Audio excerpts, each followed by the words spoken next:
All right, you ready? Mm-hmm. Okay. Hey, Professor Satterwhite, and I wanted to bring you out here to Africatown, and especially as we're going to be talking about Zora Neale Hurston's book, Barracoon. So I brought asked my good friend HuggyBear if he could come out here and speak to this, because you know a lot about this. So can you tell us about Africatown and your connections? Okay, well, I'm born and raised here. My name, HuggyBear da Poet is my name. Not my government name. But like it's my name. I am a poet, spoken word artist. But I consider myself somewhat of a history buff as well. I was born right here in Mobile, Alabama. And to be honest, I really didn't discover this knowledge of Africatown, what it was, until I was pretty much a grown man. I'm kind of ashamed to say that, but I make sure many people that I come in contact with, they don't do the same. So I'm very knowledgeable of the history of this. I believe it's the greatest story in African American history that wasn't told, but it's being told now, so it's a good thing.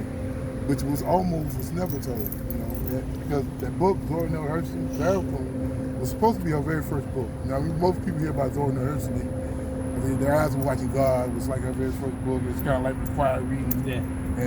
But 6-7 years prior to her putting out that book, she tried to publish Barracoon. But you gotta understand, in the time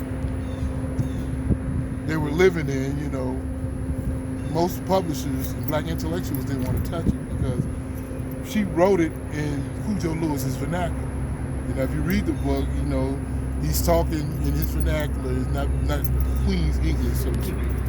And she refused to, she had artistic integrity. She refused to change it because she felt it was more powerful that way, hearing it in Cudjo's words. Because basically the book is him telling his story, one of the greatest stories ever told in African American history. Because nowhere in African American diaspora can you read a story from a man talking about him growing up in Africa, actually being captured while doing his rites of passage as a man, while away from the village, being attacked by the women with the long knives, as they call them, which is the Denomi women. The Denomi tribe, fierce African warriors. Basically, if you've seen Wakanda, you've seen Black Panther. The lady warriors in there, they're basically loose off of the Denomi tribe women. They were fierce African female warriors. And they were a neighboring tribe to his tribe. And they were captured and basically marched to the sea. He talks about the Middle Passage, being brought here as a slave, being a slave for, really only for about 5 years. You know what I'm saying? They got here right before the start of the Civil War. And basically, the struggles that they had to endure, being here in America, but not being, you know what I'm saying? They called it from, the white folks and the other black folks at first. And they initially came together to form a community. Like in the book, it's a reason why this spot here was chosen. This was the highest point that he could see from his vantage point. Oh, yeah. I didn't know that. Yeah, this area is called Plateau. It sits on a little plateau. Mm-hmm. Actually the highest top, geographically, I believe Spring Hill is topography wise, the high point in Mobile, the high point, but from his vantage point, this was the highest point. So they came here to make drums. They cut down trees to make drums, so they could, let everybody know, come here. This is where we're at. We're free now. So, and eventually, they built that community right here in Africatown. He kind of kept that up too in the book, because he mentions this here, and I read that it was mentioned a couple other places, that he wanted to make sure that people knew his name, because he was always hoping that somebody back in Africa would read this and know that he was still alive, or know that and that's why Cudjo's story is so unique, and all the 110 who on the Clotilda's story is so unique, because and the Clotilda is the ship they all because they're some of the very few Africans in this country that can trace their lineage thousands of years, because they can trace their African ancestors back in Africa and the hundreds of years of ancestors they've had since hundreds of years they've been here in America. So it's like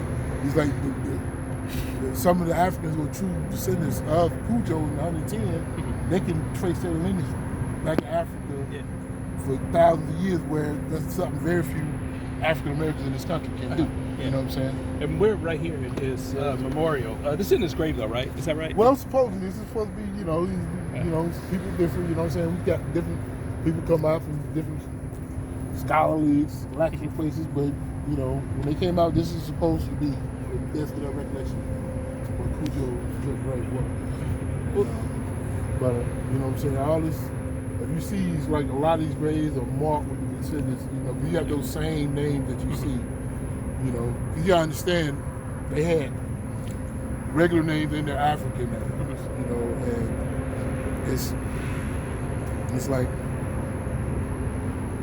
you know, they had to treat them special because they were special. They were different. You know what I'm saying? Because you gotta understand, by the time Cudjo and them got here, the slave trade had been outlawed for about 50 years. You know, slavery was still good and legal because at that time they were doing so much forced breeding, they didn't have to bring slaves in from Africa. And that was the whole thing. The family that brought them in was one of the brothers who had, you know, they brought them in on the cover of night because the word kind of got out.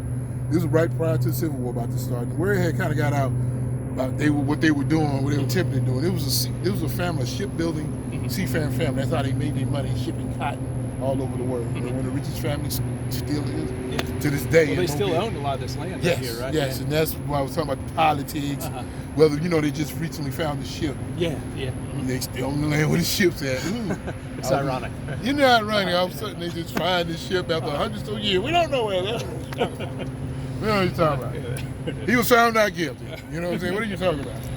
Because he could have been hung for that offense, for slave trade. And so, but, you know, it was all a sham. The judge who put him on trial was one of his best friends. So it was a sham trial to begin with.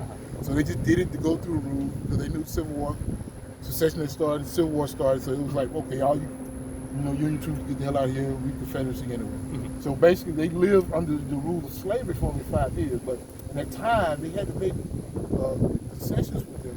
They still had that line pride in them. You know what I'm saying? They went, so they basically like, look, don't beat our women, don't beat our kids, you know, we're gonna make concessions with you.